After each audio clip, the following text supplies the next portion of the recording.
دوستان عزیز، دانشجویان محترم، مهمانان گرامی قدر، این شام آخرین بودن ما در تجربه آموزی فولکلوری در مکتب رقم 6 دهه قندک جماعت دهات آبیگرم شهر راغون بود و این شام با سرودخوانی سید احمد و اون کسی که این کار تشکیل کردند قاسم رحیم مدیر مکتب موسیقی بچگانه شهر راغون واقع شد.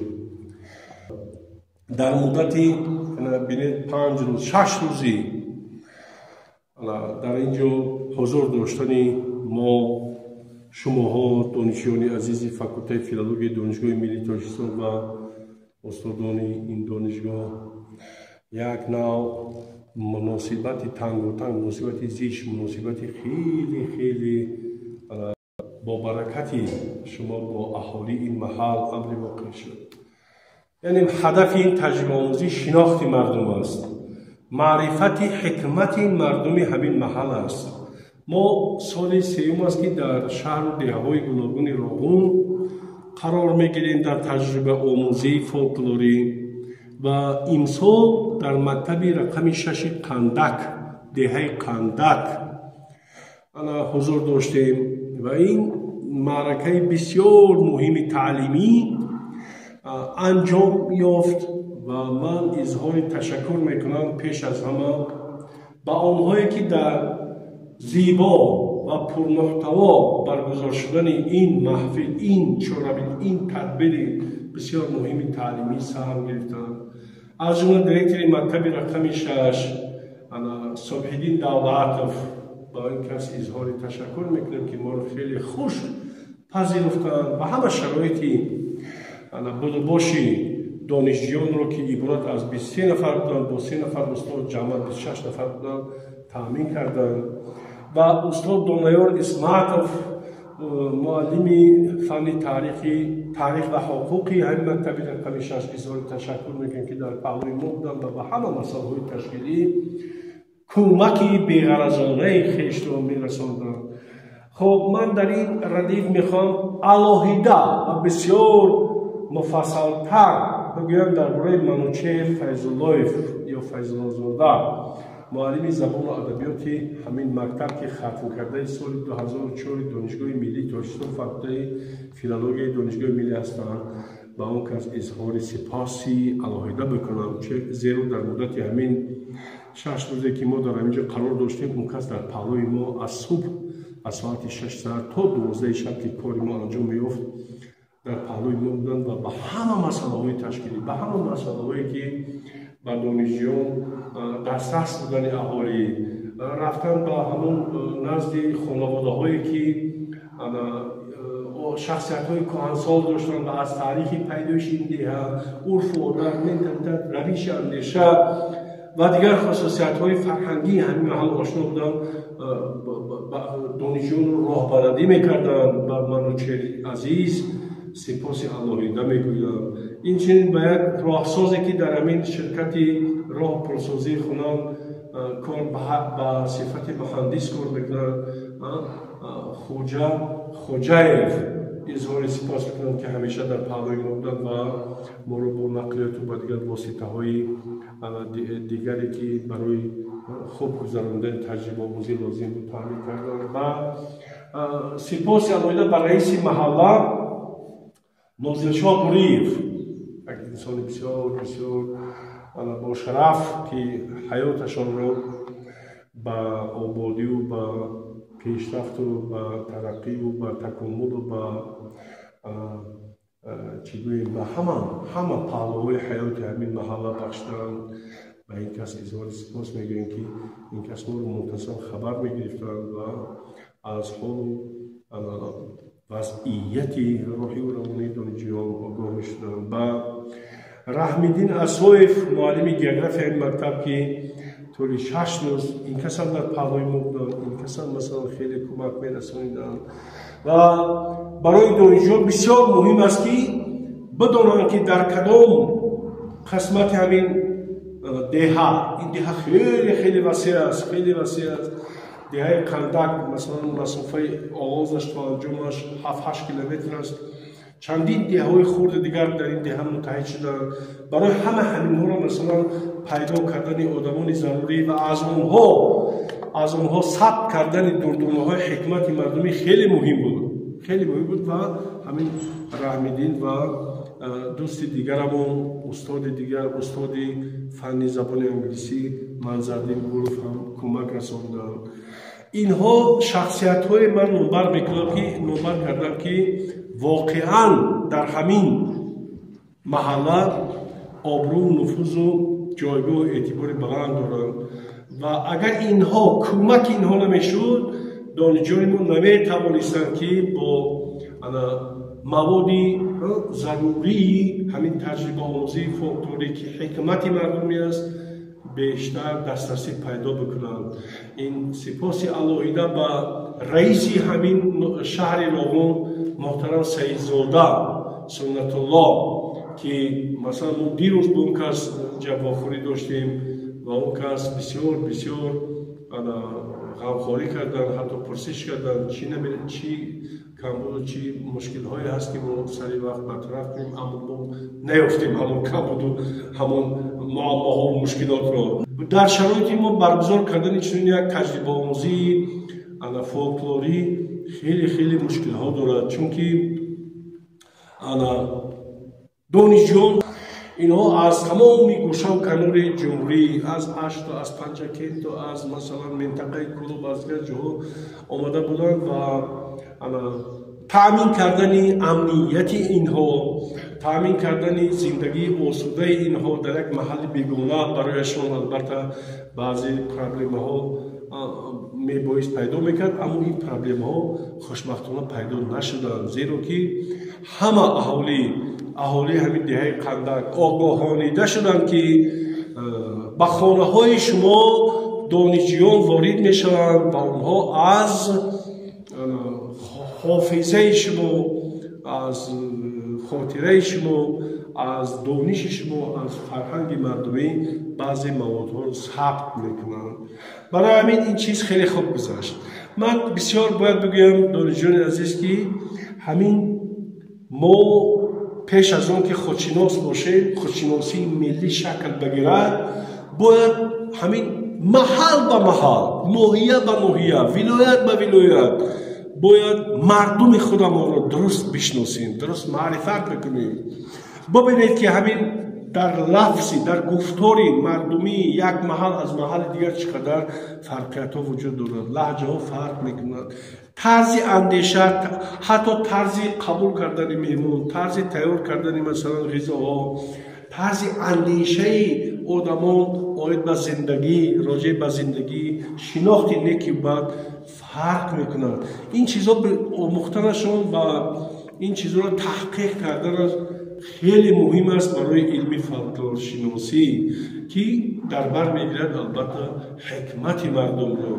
مردم چی اندیشه کنند، مردم در چی حال و وضعیت زندگی میکنند، مردم چگونه به آینده نیک امیدوار است، چی اندیشه های دارند آید به زندگی، آید به عرف و عادت ها، آید به معاشرت بین انسان ها، همه چیزها خیلی مهم است. ببینید که در یک منطقه های ما قرار داره که بعضی دردونه های حکمت مردمی است که در خاطره، در حافظه زنان مردان 80-90 ساله نهفته است. اونها را اگر سری وقت ما تحقیق نکنیم، سری وقت به دفترها نکوچوریم، سری وقت اونها رو در شکل کتاب معرفی نکنیم، اینها به بازگشت میروند. اونهایی که در خاطرش و همین چیزها جمع شده است، اونها طبیعی است که این چیزی بیولوژی است که روزی از روزها از این دنیا رو پدرود میگویند و باید همین چیزها پیش از رفتن همین انسان‌های شریف، انسان‌های دراز عمر کهنسال باید جمع‌آوری کرده شوند. ببینید برای چی جمع‌آوری کرده؟ چون که فولکلور حکمت مردمی همین پایه یا زمینه اساسی هم ادبیات بدیعی هنری است، هم فرهنگ ملی است.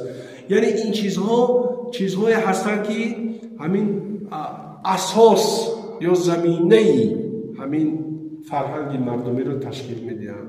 ما منطقه‌های گوناگون رو ثبت کردیم. باید بیارید سالهای گذشته مثلا در جامعات دهاتی کنگور بودیم، 2 جلد کتاب ثبت شد، چی شد و تیار آماده چاپ شد و ما نیت داریم این سال همین مواد رو جمع آورده در شکل کتاب پیشنهاد بکنیم و این چیز باید چاپ شود و یک عمر در همین بایگانی در تاریخ همین فرهنگ مردم باید جایگاه خود رو پیدا کنند و برای تحقیق آینده متخصصان همچون مواد اساسی خدمت بکنند. این چیز دوستان عزیز، من به نهایت میندارم گفتم از همه مسئولینی که در این دهه خندق مثلا ما رو برای برگزار کردن و انجام همین تجربه آموزی فولکلوری سهم گذاشتند. هرچند که مثلا ما اندک شکوه‌های هم داریم. مثلا بسیار خوب میشد که اگر رئیسی همین جماعتی همین آبیگر بعد مدیری شعبه جوانان و بعد جانشین معاون رئیس اوید و مسائل تئولوژی اوید و فرهنگ و مکتب معارف دیگر و اگر حضور می داشتند و با دانشجویان صحبت میکردند بسیار خوب میشد. متاسفانه این کار نشد. هدف این است که ما در دوام همین 6 روز از جانب دانشگاه ملی تاجیکستان تأمینات ما خیلی خوب بود، هم غذا و هم دیگر مسائل ها. اما سخن درباره آن می‌رود که سخن درباره معاشرت می‌رود، سخن درباره مناسبت می‌رود، سخن درباره گفتگو بررسی‌ها پیرامون مسائل‌های گوناگون وحدت ملی می‌رود که اگر از این فرصت این مسئولین اگر استفاده می‌کردند خیلی به منفعت کار بود. مثلا در خاطر در حافظه دانشجویان ما همین چیز ثبت میشد، همین چیز حفظ میشد که ببینید که چقدر آدمان مشهور، آدمان مسئولی همین شهر آبان، همین جماعت دهات با ما صحبت کردند و از مسائل گوناگون فرهنگ، ویژگی‌های فرهنگ همین محل گفتگو کردند و ملاحظه‌های خود را بیان کردند. این چیز خیلی مهم است. در هر جایی که دانشجویان نروند باید وظیفه جانی همون مسئولین همین است که با اینها واخورند، صحبت بکنند، یک شب‌های یا که محفل‌های ایجادی، محفل‌های مثلا سرود موسیقی تشکیل بکنند، زیرا اینها مهمان هستند. همین دانشجویان دانشگاه ملی مهمان هستند. اینها یگان توی همین دانشجویان از همین محل نیستند، از محل‌های گوناگون جمهوری هستند. هر بگو ما یک سنجش میکردیم که شما با کجا رفتید، با کیا بخوردید. دانشجویان با شوق و ذوق شما ها نقل میکردید که ما با فلان پیرزنی ما خوردیم که مثلا 102 ساله است، فلانی 98 ساله است، فلانی است و از تاریخ زندگیشون خیلی حکایت های عجیب، قصه های رنگین نقل میکنند. و باز دیگرانی هستند که بعد با کودکان واخورده مثلا اونها از بازی های کودکانه، از عرف و عادت های همون برای خودشان خاص حکایت های عجیب میکنند. همه این چیزها در دفترهای مخصوص البته ذکر ثبت شدند. این بسیار خوب است. این یک نوع همین تجربه آموزی ما در دهه خندق، یک نوع معرفی همین مردم اهالی همین محل برای تمام تاجیکستان خواهد بود. حالا ما مردم منطقه‌های گوناگون رو از نزدیک خیلی خوب، خیلی عمیق، درست نشناخته. حالا بسیار چیزایی هست که مثلا خاص یک محل است برای محل دیگر، برای منطقه دیگر همین چیزها است ناآشنا است. وظیفه ما همین است که مردم رو توسط همین مواد فولکلوری، گردآوری همین مواد حکمت مردم، طرز زندگی، عرف و عادت، رسم و آیین، طرز اندیشه، حتی طرز آماده کردن غذا، طرز مثلا مناسبت با همدیگر، یعنی رسم و سنت های خاصی همین محل، آیین ازدواج و غیره. این مسائل های فولکلور بیشمار هستند. هرچی که اهالی همین دهه به طور خودشان زندگی میکنند، این موضوعی جمع‌آوری فولکلور است، یعنی حکمت مردم است. و برای همین من با عرض قناعتمندی اظهار میکنم که همین تجربه آموزی ما در همین دهه خندق خیلی زیبا و پرمحتوا و خیلی شوق‌آور گذشت. ما از مهمانداری و از میزبانی متصدیان همین دهه خیلی شادمان هستیم، خیلی هستیم خرسند و خوشنود هستیم، مخصوصا آموزگاران همین مکتب که شب و روز در پهلوی ما بودن. اینان خیلی در همین کار مهم سهم بارز گذاشتن. من با کمال مسئولیت میگم که ما هدف ما آمدن و واخوردن با راهبریت این شهر و این جماعت و این متصدیان ساحل این نبود و مقصد ما شناسایی و مناسبت با اهالی محل بود، با همون عائله هایی که خانواده هایی که در همین دهه زندگی میکردن. و البته از این چیز ما خیلی راضی و خیلی قناعتمند هستیم. من یک چیز میگم که همین حالا بسیار دانشجویان عزیز یک عقیده است که میگویند که همین زندگی در ثروت است، در کار است، در فلان است. نه، همین سعادت زندگی در همین است که انسان وقت خودش را خیلی پرمحتوا بگذراند، برای رسیدن به هدف‌های نیک و سازنده صرف می‌کند.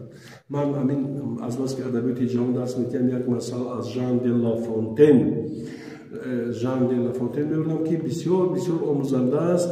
من می‌خواهم مختصر بگویم که همین موزدوزی بوده است، در پهلویش همسایه‌اش یک ثروتمند در خانه و موزدوز با همراه زنش که جوان بودند خیلی معاشرت زیبا داشتند، همدیگر رو دوست می‌داشتند و هر وقتی که موزدوز موزه می‌گفت سرود می‌خواند و با آن سرودخوانی همسر عزیزش همراه می‌شد. یک زندگی خیلی زیبا. اما در پهلویش یک از ایون اشراف یک شخصیتی ثروتمند میزیز قصد بر هوا و از تلویزیون می‌نگریست و می‌دید که چطور همین زن و شوهر جوان از زندگی راضی و خیلی سرودخوانان همین زندگی رو با وقت خوش می‌گذرانند و حسد می‌برند و میگن که من کاری بکنم که همین از سرودخانه بمانند و اون جوان موزدوز رو روز دعوت می‌کند و خانه‌اش میگه یک خلطه پول دارم اینو به تو می‌بخشم، تو بگیر همین خانه‌ات رو تعمیر بکن، یک خانه برهوا بساز، مثل من یک قصر بساز، اون همسر زیبایت رو که شیفته و شیدای تو هست اون رو مثلا با طلا و نقره و اسباب آرایشی و با لوازمات گوناگون تعمیر بکن و خوشبخت بساز. و این خلطه پول رو میبرند، از بس که میگن من از دلیساف میدیم، این خلطه پول رو میبرند و از همون لحظه که همون صاحب خلطه پول میشد در اون خانواده دیگر آرامی و سرود و خوشنودی و صدای قهقه خنده برهم میخورد. اینجا پنهان میکنن، از اونجا میگیرن، دیگر جا پنهان میکنن، مبادا کسی این خلطه پول رو مثلا ندزدد، وی نکنن، از اون خود نکنن، مبادا که رازمان هجوم نکنن. خلاص هم آسودگی روحی همون عائله جوان برهم میخورد. اکنون بعدی چند مدت بعد های موزدوز جوان همون خلطه پول آورده با همون صاحبش، با همون همسایه و ثروتمندش میگه که این رو بگیر که از وقتی که ما این صاحب این خلطه پول شدیم همین آرامی روحی رو از دست دادیم. یعنی اون زندگی زیبا و پرتراوتی که داشتیم با همون یک لقمه نان و یک آب با همون یک زندگی خاکسارانه ما خوشبخت بودیم، سعادتمند بودیم، از حضور و حلاوت دیدار همدیگر بهره می‌بردیم. سعادت زندگی رو در همین می‌دیدیم که ما یک جا هستیم و هر روز خوش می‌گذره. نو وسط زندگی کم‌گزار هستیم و با مهنت حلال ما یک فرصت پیدا می‌کردیم. و همین حکمتی همین مسئله لافونتین فرانسوی، یک ادیب مشهور فرانسوی همین است که سعادت زندگی در ثروت نیست، سعادت زندگی در منصب نیست، سعادت زندگی در کیف و صفا و معیشت نیست، سعادت زندگی در این چیزا نیست، در جستجوی راه سعادت است. یعنی انسان میتواند که با یک بردنانی خشک و با یک آبی خنک باید چیز خوشبخت باشد. همین قناعتمندی معنوی را احساس میکنند از زندگیش. عمر تیز میگذرد، جریان عمر خیلی زودگذر است. برای همین هر لحظه زندگی را درست اول معرفت کردن، درست استفاده کردن شرط اساسی خردمندی است. ما باید همین گونه یک زندگی داشته باشیم که مدام در پی دانش و علم و تحقیق باشیم. همین راه باید راهی بی‌آخر باشد. تا وقتی که این راه ادامه میکنن ما سعادتمند هستیم. تا وقتی که ما دانش پیدا میکنیم، از علم‌های گوناگون برخوردار میشیم، تا اون وقتی که محصولی ذهن ما برای جامعه سودآور میشن، منفعت‌آور میشن، ما خوشبخت هستیم. خوشبختی همین است، سعادت زندگی در همین است. برای همین من بسیار با اظهار قناعتمندی میتونم در این خاتمه جلسه بگویم که همین لحظه هایی که ما یکجا بودیم با مردم قندق، با مردم دهه قندق، با آموزگاران همین مکتب رقم 6 بودیم، با بهترین شخصیت های معروف همین محل و همین دهه های نزدیک بودیم. خود را سعادتمند به حساب بدیم، زیرا که باید یک محلی رو ما کشف کردیم و خیلی عمیق کشف کردیم. عرف و عادت‌های اونها رو آموختیم، طرز زندگی اونها رو آموختیم، اندیشه اونها رو مثلا پیگیری کردیم و با اونها در این میان مثلا بحث و گفتگوها کردیم و ما به یک خیلی نزدیک شدیم. همین حال میگن وحدت ملی همین است که مردمان گوناگونی دارای عرف و عادت و رسم‌های گوناگونی تاجیکستان با هم خیلی خیلی خیلی قرین بشوند، از همدیگر با همدیگر آشنایی پیدا بکنند و تاجیکستان عزیز ما رو هم در تاجیکستان عزیز ما همچون یک ملت خودشناس علمین ظاهر بکنیم. هدف ما همین است، هدف ما ملت سازی است، هدف ما همین است که توسط چنین تجربه آموزی ها، توسط این رفت و آمد ها ما همدیگر رو درست بشناسیم، از همون شادی همدیگر آگاه باشیم، با بهترین خصوصیت و ویژگی های فرهنگی ملی همدیگر، فرهنگ محلی همدیگر آشنایی پیدا میکنیم. هدف همین است. برای همین من همین سخن رو انجام دادم. بار دیگر به مسئولین همین مکتب، ساکنان این دهه و آموزگاران این دهه احسن سلامت و سربلند باشید. تشکر بسیار و جهانی سپاس باشید. سلامت باشید.